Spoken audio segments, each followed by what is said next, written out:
Hey, what's up? It's Chris here from Chris's Sci-Fi Reactions. Today we're back with another Stargate SG-1. This is Season 2, Episode 1, called Serpent's Lair. Really looking forward to seeing how Stargate SG-1 will develop this season compared to last season. So, yeah, this is the second part of a two-parter. Depends how you look at it. You could say it's a four-parter. But however you look at it, this is the first episode of a great show of a second season. So, let's just get straight on into it. Remember, if you want the full uncut unedited reaction, you can access that on Patreon, listed in the description below, along with my social media accounts if you wish to follow me either on Twitter or Facebook. Let's just get straight on into this now.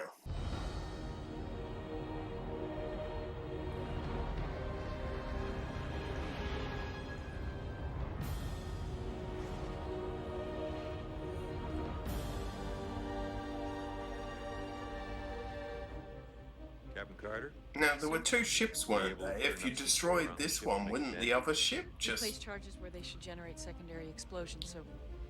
Yes, I sir. wouldn't have thought they Should would have make a just hell of run a- away. Thank you, Captain. Given enough time, I might be able to figure out... Negative. We should expect some of their reinforcements through that door. Mind you, if you can stop one, Stand by to detonate your charges on my order. Yes, sir.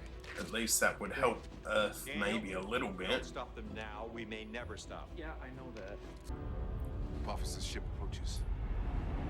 We overheard in the gate room. He said he would rejoin Chlorel once. All right, cover up. This is turning out to be a bad day. Pretty bad.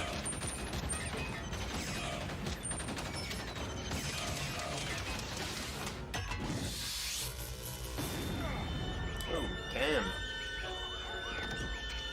Some sort of stun grenade?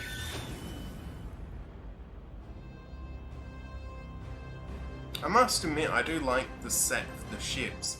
Is it a bit plain?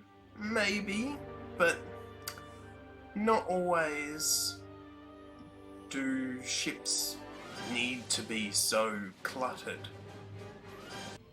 Very ancient Egypt. O'Neill.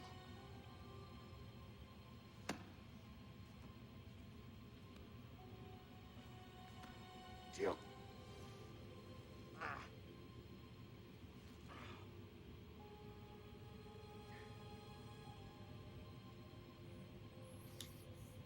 Teok.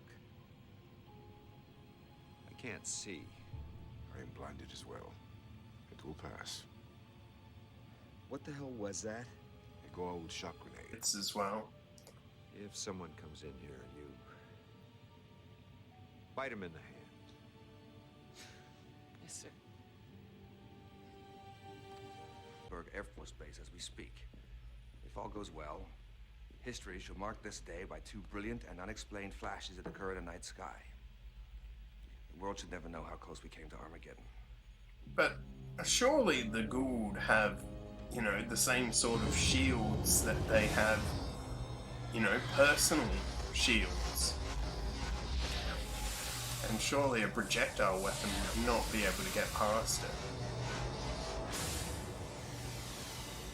Even a nuke probably couldn't get past it. Tell Chlorel. Your son was struck down by the humans on Chlorel's vessel. He has been placed in his sarcophagus. Yes, my lord. But his wounds were great. It will take time to revive him. What of the humans? I thought to wait until Chlorel. No. Execute them now. I will see to it myself. I swear that voice. Maybe it's an actor I know. Can't remember. We hold our position. The humans of this world still send no challenge. Yet they find their way to my son. We will attack their world when Chlorel has risen again. I can understand Apophis being a little pissed off that, Insolence. you know, these humans killed his son.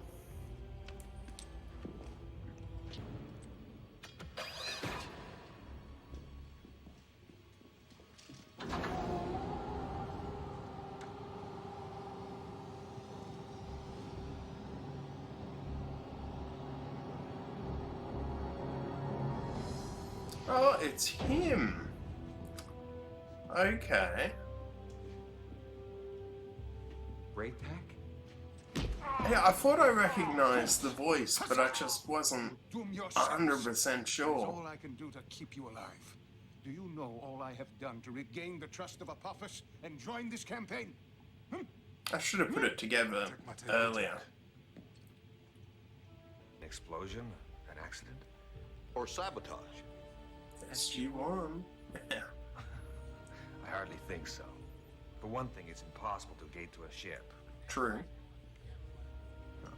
Forgive me, sir, I know how important SG-1 is to you, but... It would be pretty highly unlikely, you What was know. your plan, Colonel? That hasn't stopped us from going ahead with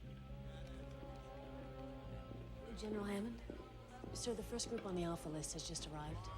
Thank you. So, General Hammond's a 2-star general. Here are your weapons. I'm not familiar with We'll need them. American military, but how many stars are there, if anyone knows? Saving the world? Is Care to 2 elaborate on the that? By max, or... assaulting Chlorel, you have made that impossible. Why? Among the rules, a pharaoh's power is more often challenged by the sons than by their enemies. Once we had joined battle with your world, I was prepared to lead my wing against the Apophis, in Chlorel's name. Apophis would assume your attack was ordered by Chlorel and reciprocate. A daring plan. I had hoped to drive a state risky of mistrust plan. between them. Now I fear they will bond against their common enemy. What up through that? Once through the Stargate, you will find yourself on the opposite side of this galaxy. A place we call Alpha Site. If we do not prevent... I actually quite like that console, or whatever you want to call That's it. it. They're Control in the panel. of the United States. Lock in that attack profile. And advise the President we are a go for launch.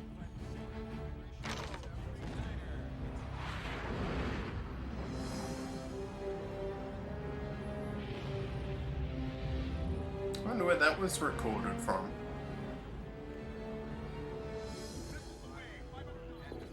Florida? Somewhere around there.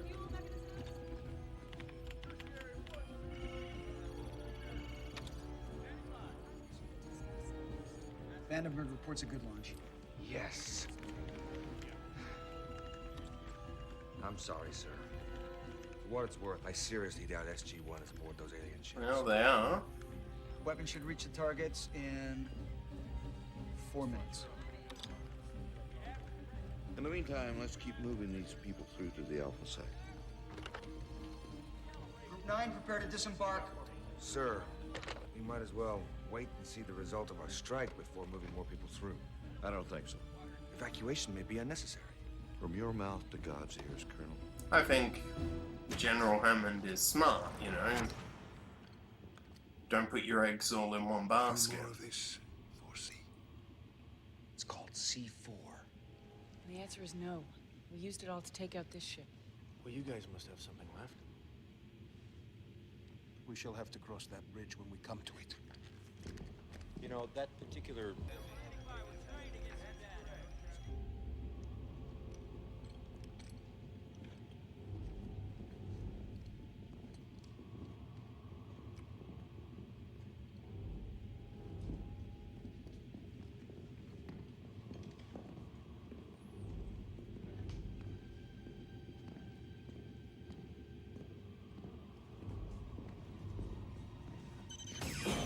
Oh, fuck me. Jeez, scared the shit out of me. Should have seen that coming.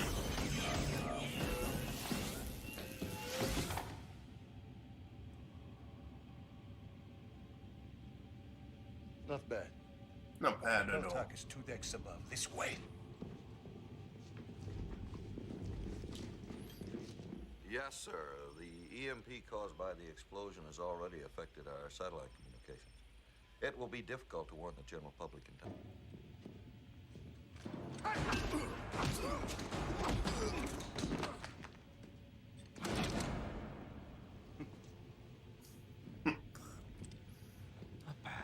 Showing off to O'Neill.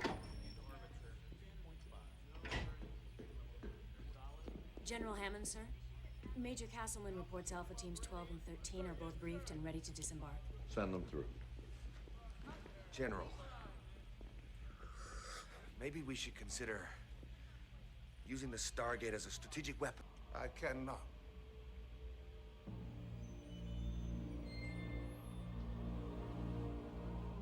Why do you defy me? Because you are not a god. You are a parasite within a child. So I true. despise you. John, great I am your god, and you will feel my wrath. I die free.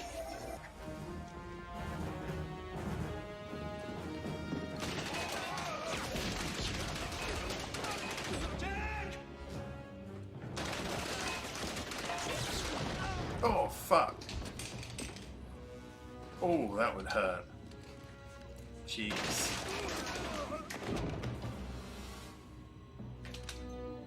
Daniel. Can't they just put him in the sarcophagus? Anyway, Oh. just get out of here. I am not leaving you here, Daniel. Get out of here! You're just gonna blow up with the other ship anyway. What difference does it make? Go! Just go!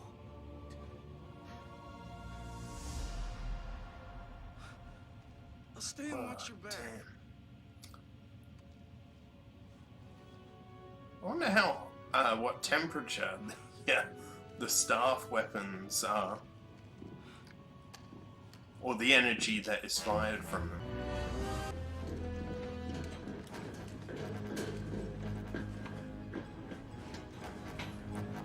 It's cool, we get to fly a glider.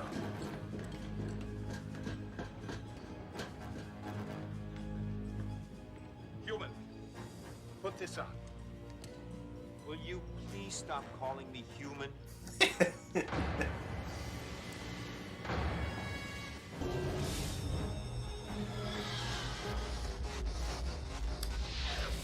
There's a small amount of rings as well in SG-1 than in the movie.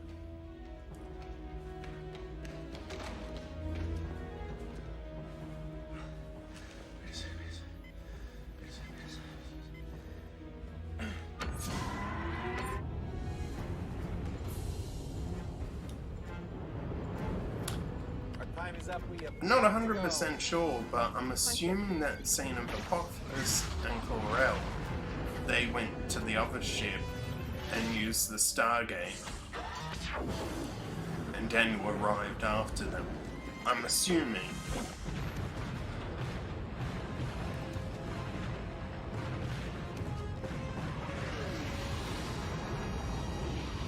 Be up there. Dr. Jackson. Was SG-1 aboard one of those ships? Yes. Well, how did you get... Well, there was a Stargate aboard the ship we were on, so once I realized we were close enough to use Earth as a point of origin, I dialed P3X984. The Alpha site? Yeah, well, they called it the Beta site in the alternate reality, but... Where's the rest of SG? Okay, so Stargate, once they're in vicinity of a planet, any Stargate can work. Gratitude.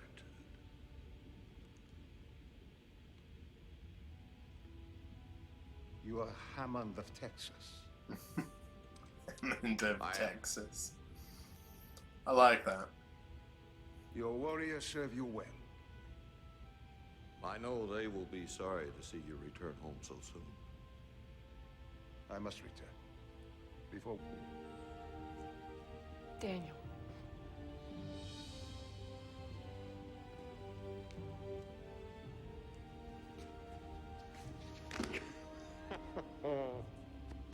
Space monkey. Space monkey.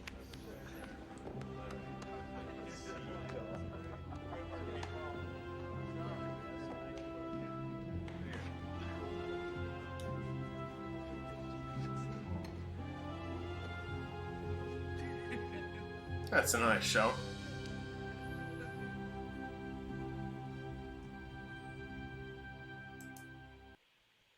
Okay.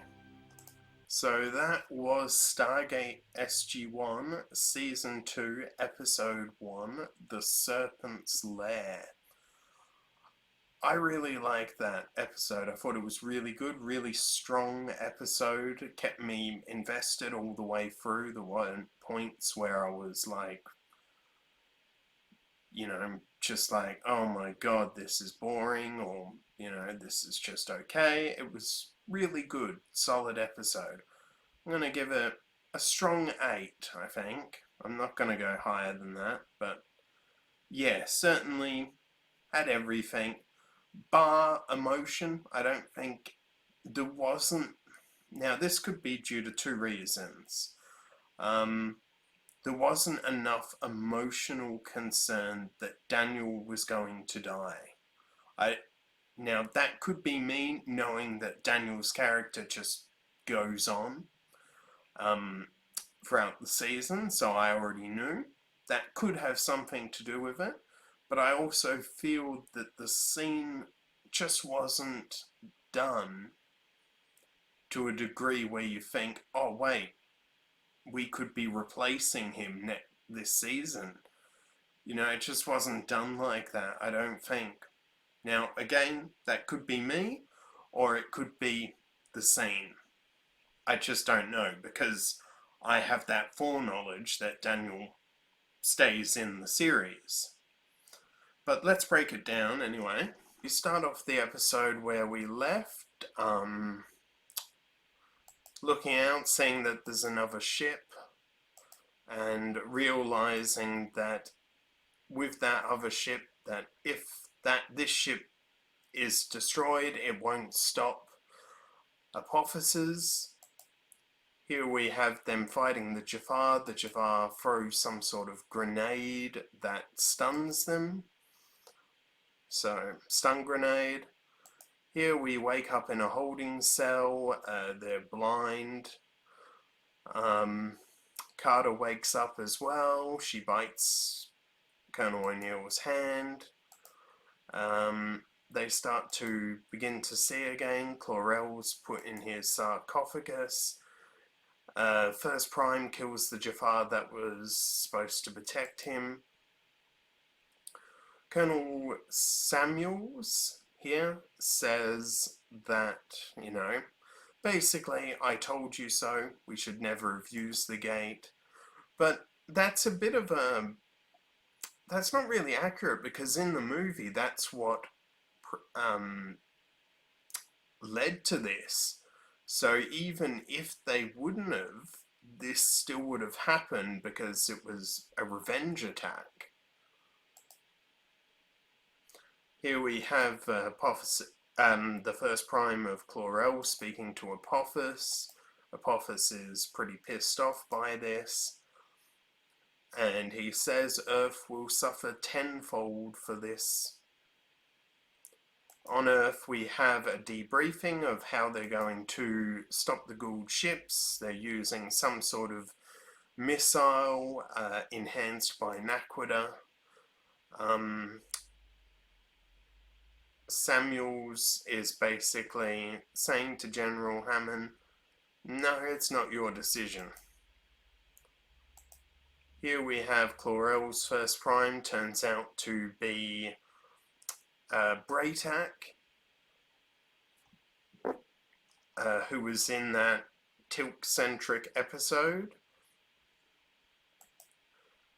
And basically he was saying that they shouldn't have come here. You know, that he might have been able to have saved this world if they weren't to have interfered. Here we see that there was a grenade, that stun grenade, and they predict that it's SG-1. Here we have them getting their weapons back, and they're going to try and get over to the other ship. Here we have them dialing the Alpha site to send through their best and brightest. And then we have Chlorel. Skara Chlorel, I should say, wake up, and then they begin to move so they can attack. The missiles are launched, but they hit some sort of energy shield before impact.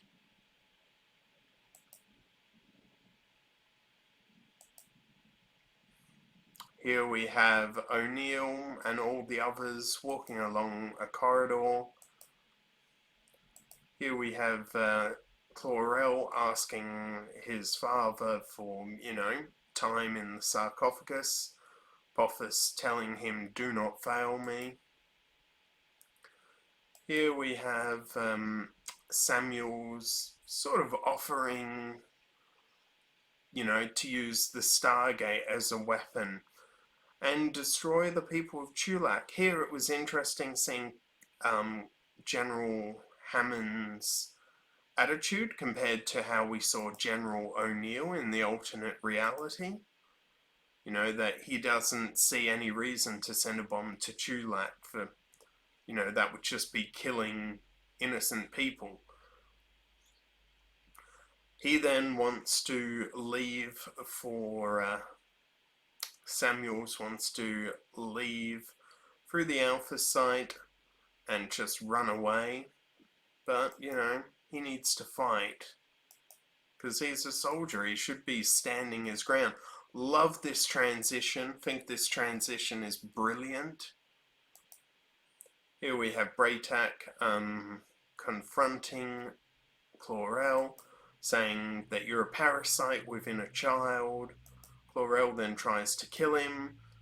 We have then a big outward battle scene where Daniel gets injured and all his clothes are damaged and there's blood everywhere along his shoulder, basically. He says leave him behind because they're just going to blow up in the other ship anyway. Braytak destroys the bridge controls on Apophis's ship. Shield generator. Here we're at the shield generators and Colonel O'Neill literally dropped some grenade, destroyed it. Oops. Okay, and then we have the ships moving closer to each other. We have the two guys, the team go into the glider.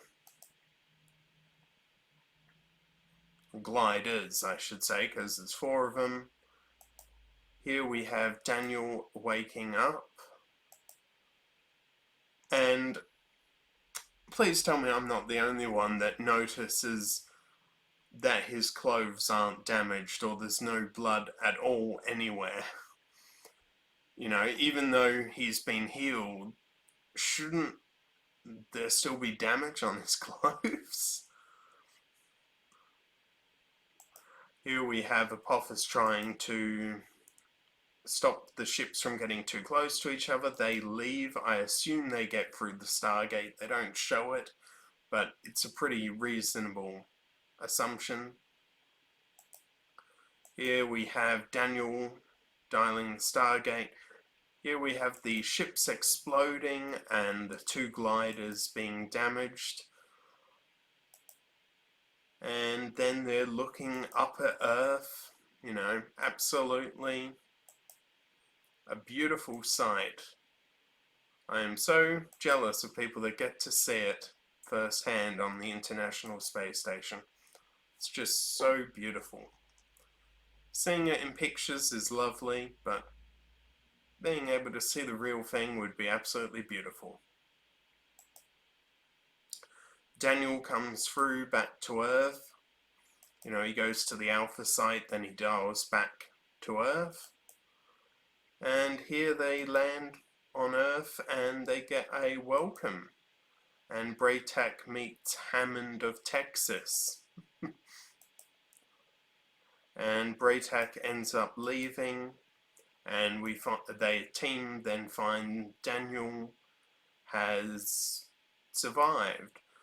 Yeah, and this shot, brilliant. Love that shot. Okay, so that was Stargate SG-1, Season 2, Episode 1.